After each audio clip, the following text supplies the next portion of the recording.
Kabupaten Garut berawal dari pembubaran Kabupaten Limbangan tahun 1811 oleh Gubernur Jenderal Hindia Belanda William Daendels dengan alasan merosotnya produksi kopi. Pada tanggal 16 Februari 1813, Letnan Gubernur Hindia Belanda Raffles membentuk kembali wilayah Kabupaten Limbangan yang beribu kota di Suci. Akan tetapi, kota Suci terlalu sempit untuk sebuah kabupaten. Berkaitan dengan hal tersebut, Bupati Limbangan kala itu, RAA Adi Wijaya, membentuk panitia untuk mencari tempat yang cocok untuk ibu kota kabupaten. Awalnya, panitia menemukan Cimurah kurang lebih 3 km sebelah timur Suci. Akan tetapi, saat itu air bersih sulit ditemukan. Kemudian, panitia terus mencari ke arah barat Suci dan kurang lebih 5 km ditemukanlah sebuah tempat yang tanahnya subur, memiliki mata air yang mengalir ke Sungai Cimanuk, serta pemandangan alam yang sangat indah dikelilingi gunung-gunung. Saat ditemukan mata air berupa telaga kecil yang tertutup semak belukar berduri, salah seorang panitia berkebangsaan Eropa, tangannya kakarut, dalam hal ini tergores sampai berdarah dan mengatakan Ki Garut. Sejak itu, tanaman tersebut disebut Ki Garut dan Telaga Cigarut, yang tempatnya sekarang digunakan bangunan SMP Negeri 1 dan SMP Negeri 2 Garut. Selanjutnya, ide pemberian nama Garut direstui RAA Adi Wijaya untuk mengganti nama Kabupaten Limbangan. Tugu ini sebagai tanda peletakan batu pertama pada tanggal 15 September 1813 untuk membangun sarana dan prasarana ibu kota seperti rumah tinggal, pamengkang, gedung pendopo, kantor asisten presiden, masjid agung, alun-alun, Babanjong.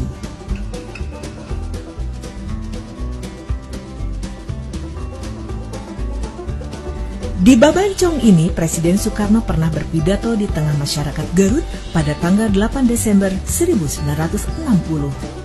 Pada waktu yang bersamaan, Presiden Soekarno menyerahkan plakat penghargaan kepada Kabupaten Garut yang dinobatkan sebagai kota terbersih se-Indonesia dengan sebutan Kota Intan.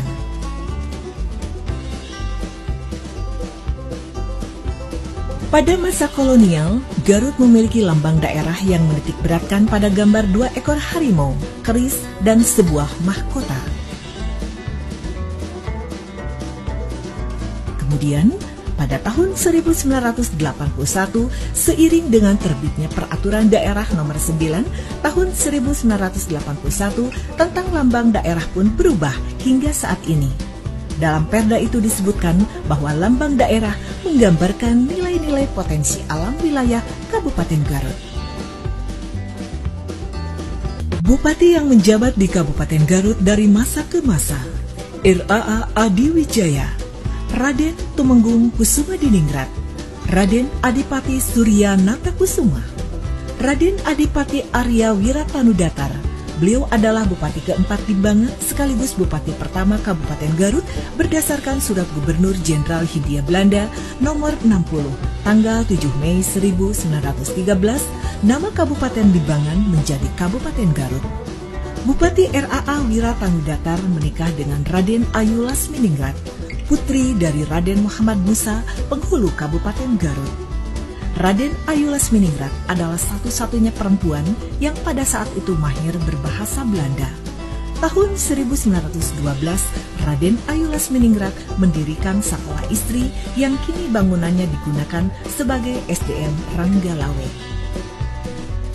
RAA Surya Kartalegawa, RAA Muhammad Musa Surya Kartalegawa, Raden Tumenggung Ndung Surya Putra, Raden Kalih Wiratmaja, Raden Tumenggung Agus Padmanegara, Raden Tumenggung Kartahudaya, Raden Muhammad Sabri Kartasomantri, Raden Muhammad Noh Kartanegara, Raden Gahara Wijaya Surya, Letnan Kolonel Akil Ahyar Mansur, Raden M. Bob Yakob Ishak, Dr. Anas R. Muhammad Syamsuddin, Insinyur Hasan Wirahadi Kusuma, Letnan Kolonel Iman Sulaiman, Letnan Kolonel Kavaleri Taufik Hidayat, Haji Momon Ganda Sasmita Sarjana Hukum, Dr. Anas Haji Toharudin Gani, Dr. Anas Haji Dede Satibi,